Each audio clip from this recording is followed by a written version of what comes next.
నమస్తే. ఇవాళ మన స్టూడియోలో ప్రముఖ ఆధ్యాత్మికవేత్త, ఆస్ట్రాలజర్, దత్తాత్రేయ గణపతి ఉపాసకులు మురళీధర్ శర్మ గారు ఉన్నారు. గురువుగారితో మాట్లాడదాం. గురుగారు నమస్కారం. మహాదేవ్. గురుగారు, బ్రాహ్మీ ముహూర్తంలో నిద్రలేస్తే చాలా మంచిది, చాలా పుణ్యం అని అంటూ ఉంటారు.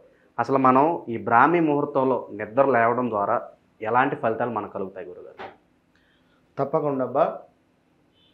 మనకిక్కడ సూర్యోదయం కంటే ముందు ఒక గంట 20 నిమిషాలు, గంటన్నర వేసుకోండి ఓవరాల్గా కూడా.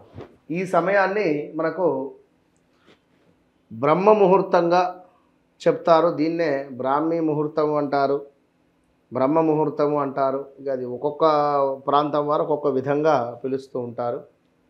ఏది ఏమైనప్పటికీ కూడా ఇక్కడ ముఖ్యంగా ఒక వ్యక్తి మన ఇంటికి ప్రేమగా ఆప్యాయంగా రావడం వేరు, మనము ఆ వ్యక్తిని తన మనసులో రావాలని లేకున్నా మనము మీరు రావాలి మా ఇంటికి, మీరు రావాలి మా ఇంటికి, మీరు రావాలి మా ఇంటికి అని అదే పాట పాడితే అని చెప్పి రావడం వేరు. అర్థమైందా? అంటే ఈ విషయం ఎందుకు చెప్తున్నాను అంటే, ఇక్కడ వారు మన ఇంటికి వచ్చేటువంటి విధంగా మనము ఉండాలి.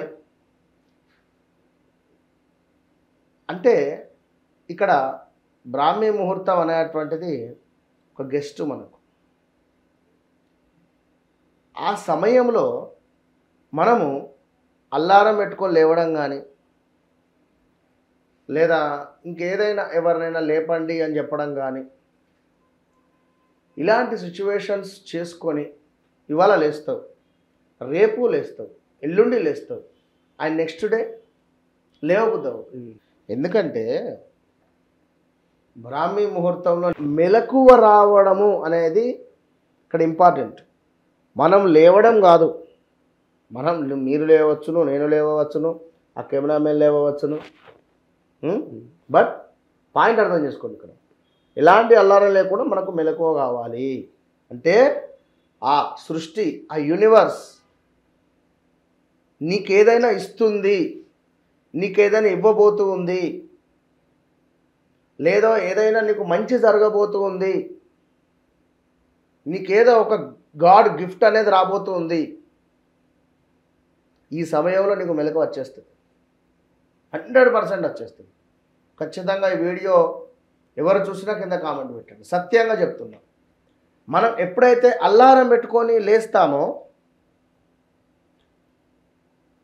ఆ రోజు ఏదో కొంత అనేజీగా, కాళ్ళ నొప్పులని కానీ ఏదో ఉంటుంది. మీకు ఎప్పుడైతే మెలకువ వస్తుందో ఆ మెలకువ, ఒకవేళ అల్లారం పెట్టుకున్నప్పటికీ కూడా సడన్గా నిద్ర లేచి మరలా మధ్య ఉండకుండా ఏదో కుర్చీలో కూర్చొని ఒక 10 నిమిషాలు వండుకుంటా అని, లేదా ఫోన్ ఒత్తుతా అని ఫోన్ ఒత్తడం ఇలాంటివి చేయకుండా ఎప్పుడైతే తక్కువ మెలకువ వస్తుందో రాగానే రైట్ ఇవాళ నేను ఏదో సాధించాలి, రైట్ ఇవాళ నేను తొందరగా స్నానం చేయాలి, పూజ చేసుకోవాలి, పూజ చేసుకొని కొంత జపం చేసుకోవాలి, బస్ వెళ్ళిపోవాలి జాబ్, లేదా నేను ఈ పని మీద వెళ్ళి ఇంతే. వీరికి ఈరోజు మధ్యాహ్నం 2 అయినా కూడా ఆకలి కాదు. నేను ఛాలెంజ్ చేసి చెప్తున్నాను. మధ్యాహ్నం 12 కానీ 1 కానీ 2 అయినా కూడా ఎక్కువ ఆకలి కాదు. శరీరం మొత్తము కూడా చాలా అల్కగా ఉంటుంది. శరీరం మొత్తము కూడా అల్కగా ఉంటుంది. అయితే ఇక్కడ కొందరు ఓకే సంతోషం, అల్లారం పెట్టుకొని వారు లేస్తున్నారు, పాపం పనులు చేస్తున్నారు. ఎప్పుడైతే నెగిటివ్ థాట్స్ ఆ సమయం, ఆ ఉదయం 3 నుండి 5 గంటల లోపు ఉండేటువంటి ఆ బ్రాహ్మీ ముహూర్తం అనేటువంటిది మోస్ట్ పవర్ఫుల్. అది ఈ సమయంలో యద్భావం తద్భవతి. ఏదైతే ఊహించుకుంటున్నామో, నాకు ఇల్లు కావాలి, నాకు వాహనం కావాలి, నాకు వివాహం కావాలి, నాకు సంతానం కావాలి, నాకు నా డబ్బులు తిరిగి రావాలి, నష్టద్రవ్యము, నేను డబ్బులు బాగా సంపాదించాలి, ఇవి అంతే. లేచుడైతే లేచిన, మరి చేతన అయినట్టు అనిపిస్తలేదు, ఏదో కాళ్ళ నొప్పులు అనిపిస్తున్నాయి, ఒక అరగంట వండుకొని లేస్తా, లేదా ఇంకా ఉన్నాయి కదా సమయం, 10 నిమిషాలు ఫోన్ ఒత్తుదాము, లేదా స్టేటస్ పెడతాను, చకచక ఫోటో తీసి వేకప్ నేను పొద్దున్నే లేచిన 3:30కి 4కే లేచిన అని చెప్పి స్టేటస్ పెట్టుకుంటాను. చకచక లేచి స్నానం చేసి దీపారాధన చేసి ఫోటో తీసి నేను స్టేటస్ పెట్టు. మీ ఆలోచన ఇక అక్కడికే ఉంది. ఇక వద్దు.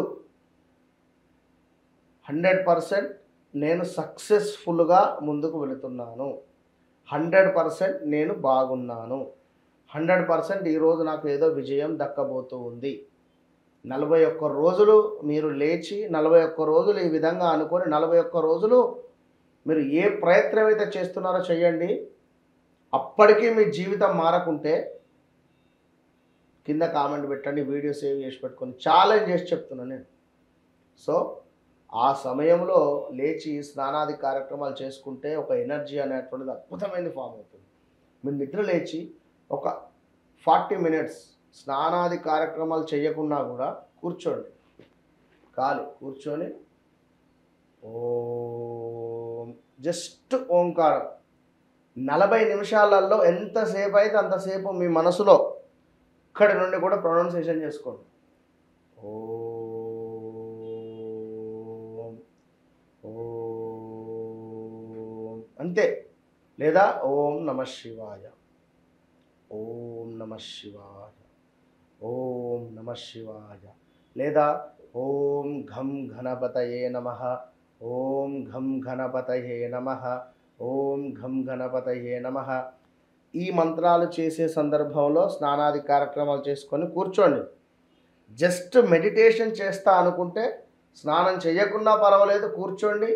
ఇంటి బయట కానీ మీ యొక్క హాల్లో కానీ బయట ఆ ఆకాశం వైపుగా చూస్తూ యూనివర్స్ జస్ట్ కృతజ్ఞత. మీరు ఈ జీవితంలో ఇవాళ ఇక్కడ ఉండడానికి కారకులు ఎవరు? మీరు ఈ జీవితంలో ఇవాళ ఇక్కడ ఆ రోజు నాడు మీరు అట్లా కూర్చోవడానికి కానీ మీరు ఈ ఇంతటి అద్భుతమైన పొజిషన్కు రావడానికి ఎవరు? వారు సంతోషంగా ఉండాలి, వారికి నేను కృతజ్ఞుణ్ణి. Thank you universe. ఇదొక్కటి చేయండి, మీ జీవితం మారకుంటే నేను చెప్తున్నా దేనికన్నా దానికి ఒప్పుకుంటా. విన్నారా? ఇప్పుడైనా అదేదో సినిమాల డైలాగ్ ఉంటుంది, సహాయం చేసినటువంటి మన పంజా సినిమాలో పవన్ కళ్యాణ్ గారు చెప్తారు, సహాయం చేసిన వారు తిరిగి సహాయం ఆర్థించకూడదు, అలాగని చెప్పి పొందిన వారు కృతజ్ఞతాభావం చూపించాలి అనేటువంటి. ఎప్పుడైతే ఎవరైతే కృతజ్ఞతా భావం చూపించకుండా మీ పట్ల, అంటే ఇప్పుడు ఇక్కడ ఇలాంటి పరిస్థితి కూడా ఉంది. ఎలాంటిదంటే ఇప్పుడు ఒక విషయం, తెలియని విషయం నేను మీకు చెప్పిన, సరే 10 విషయాలు చెప్పిన, నేను గురువుని అయిపోలే. గురుస్థానం అంటే ఏమిటి? దాని పరిస్థితి ఏంది గురుస్థానం అంటే? సో దాని స్థానమే వేరు. ఏదో 4 విషయాలు చెప్పి నేనే గురువును అని నలుగురికి నువ్వెంతలా చెప్పుకుంటావు? అలా చెప్పుకునే వారు కూడా ఉన్నారు ఈ ప్రపంచం మీద. మెడకాయ పట్టి మరి నేనే నువ్వు గురువుని ఒప్పుకో అంటే వాడెందుకు ఒప్పుకుంటాడు? అర్థమైంది ఆ విషయము. అంటే ఇలాంటివి కొన్ని ఇరిటేషన్ పనులు చేయడం వల్ల, కొన్ని మనం గురవ్వడం వల్ల కూడా చాలా ఇబ్బందికరమైన పరిస్థితులు ఎదుర్కొంటారు. కనుక ఏదైనా వారి మనసులో ఉంటుంది స్థానం, అది అంతే, అక్కడి పట్టుకే. కనుక తప్పకుండా మీరు ఈ పొజిషన్కు రావడానికి ఎవరు అనేది వారికి కృతజ్ఞతాభావంతో యూనివర్స్కు చెప్పండి. అంతే, మంచి ఫలితం ఉంటుంది. All the best. బ్రాహ్మీ ముహూర్తం గురించి ఎన్నో విశేషాలు మాకు తెలియజేశారు గురుగారు. ధన్యవాదాలు. మహాదేవ.